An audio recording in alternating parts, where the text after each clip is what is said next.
आइए वसंत पंचमी पर कुछ विचार करते हैं। शारदा शारदां भोज वदना वदनाम्बुजे सर्वदा सर्वदास्माकं सन्निधिं सन्निधिं क्रियात सन्निधिं सन्निधिं क्रियात।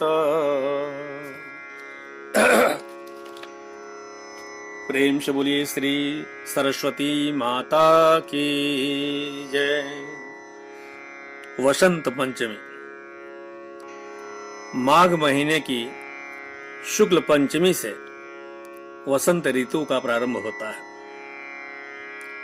वसंत का उत्सव प्रकृति का उत्सव है। सतत सुंदर लगने वाली प्रकृति वसंत ऋतु में 16 कलाओं से खिल उठती है। यौवन हमारे जीवन का वसंत है, तो वसंत इस सृष्टि का यौवन है।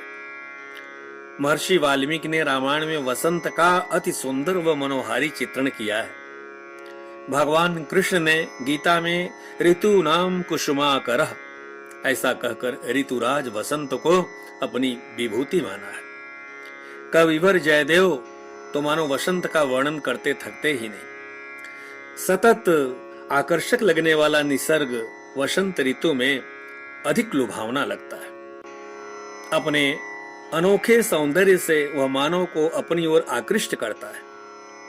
मानव को केवल उसकी ओर दृष्टिपात करने की फुर्सत मिलनी चाहिए। मानव को अपनी अस्वस्थ देह को स्वस्थ बनाने के लिए प्रकृति के सानिध्य में जाना चाहिए। निसर्ग में एक ऐसा अजब जादू है जो मानव की सभी वेदनाओं को तत्काल भुला देता है। निसर्ग का सानिध्य यदि सतत मिलता रहे तो मानव जीवन पर उसका बहुत ही गहरा प्रभाव पड़ता है और उसका परिणाम चिरकाल तक रहता है। निसर्ग में अहंकार का पूर्णतया अभाव होने से वह प्रभु के अधिक समीप है। इसी कारण निसर्ग के सानिध्य में जाने पर हम भी प्रभु के अधिक समीप होने का अनुभव करते हैं। निसर्ग सुख दुख के द्वंद्वों से परे है। वसंत हो या वर्षा, अलग अलग रूप से प्रभु का हाथ सृष्टि पर फिरता रहता है और संपूर्ण निसर्ग प्रभु स्पर्श से खिल उठता है। जीवन में भी यदि प्रभु का स्पर्श हो, प्रभु का हाथ फिरे, तो संपूर्ण जीवन ही बदल जाए। जीवन में वसंत खिल उठेगा। जीवन के दुख दैन्य व दारिद्र्य क्षण भर में दूर हो जाएंगे। प्रभु स्पर्शी जीवन में निरंतर एक ही ऋतु होती है और वह है वसंत। प्रभु स्पर्शी जीवन में एक ही अवस्था कायम रहती है और वह है यौवन। निसर्ग के सानिध्य से मानव के तन में स्फूर्ति, मन में उल्लास, बुद्धि में प्रसन्नता और हृदय में चेतना प्रकट होती है। समग्र सृष्टि उसे सुमधुर लगती है। सृष्टि के अनुपम माधुर्य का पान करने में मानव को 2 आंखें शायद कम प्रतीत होती होंगी और इसलिए उस माधुर्य का आकंठ पान करने के लिए मनुष्य विवाह कर दूसरी 2 आंखें अपनी बनाता होगा।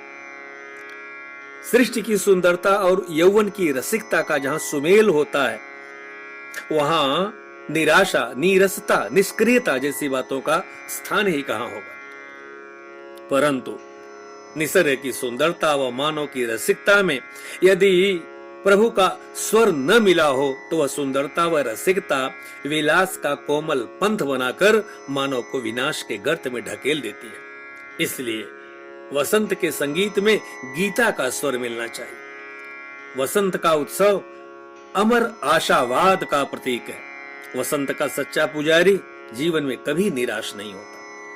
पतझड़ में जिस प्रकार वृक्ष के पत्ते गिर जाते हैं, उसी प्रकार वह अपने जीवन में निराशा को झटक देता है। निराशा से घिरे हुए जीवन में वसंत आशा का संदेश देता है। निराशा के वातावरण में आशा की किरण फूट पड़ती है। बिना वर्षा की सृष्टि को पुनः नव पल्लवित करने का प्रभु का चमत्कार वसंत में साकार बनता हुआ दिखाई देता है। ईश सृष्टि के प्रति वसंत सृजन का यह विश्वास जिसके रक्त में भिन गया है, ऐसे वसंत वीर का जीवन संगीत निरंतर आशा से परिप्लावित होता है। भक्ति और शक्ति के सुंदर सहयोग के कारण उसकी जीवन दृष्टि भी विशिष्ट प्रकार की बनती है। उसका जीवन मनो गीता का जीवंत भाष्य हो ऐसा प्रतीत होता है। जीवन में आने वाले दुखों की ओर देखने की उसकी दृष्टि विधायक बनती है। वसंत अर्थात आशा व सिद्धि का सुंदर संयोग, कल्पना और वास्तवता का सुभग समन्वय। सच्चे महापुरुष के जीवन में आशा को सिद्धि में पलटने वाली साधना का बहुत ही महत्व होता है। वह केवल कल्पना में मग्न ऐसा स्वप्नशील नहीं होता और दैनंदिन वास्तविक जीवन से थोड़ा भी ऊपर न देखे इतना जड़ भी नहीं होता है। जीवन और वसंत को जिसने एक रूप कर दिया है, ऐसे मानव को हमारी संस्कृति संत कहकर पुकारती है। जीवन में वसंत लाए वही संत है।